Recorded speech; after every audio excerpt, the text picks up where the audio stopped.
Una stagione che le ha viste vincitrici sempre, mai una partita persa. Le Aquile del Valsugana Rugby confermano il privato di Padova come città dello sport. Orgoglio tutto femminile dopo il successo ottenuto con le ragazze della pallanuoto.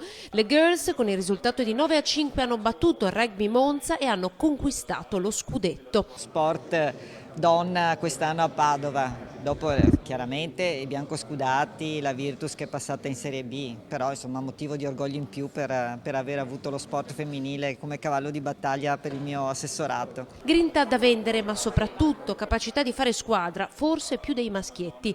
Il gruppo che si forma all'interno della squadra e fuori è una cosa che rimane e soprattutto noi donne abbiamo questa voglia di coinvolgere tutti, quindi potrebbe essere un elemento aggiuntivo. Meno competitive no, assolutamente no, anzi forse questa è un'altra qualità. E ci sosteniamo a vicenda. A maggior ragione se ci sono ragazze che hanno il piacere di giocarlo e quindi perché non dare delle opportunità? Noi le abbiamo colte e continuiamo a darle e vedo che le ragazze sono felici. Noi siamo contenti perché mettiamo in condizione le ragazze di potersi allenare, divertire e giocare.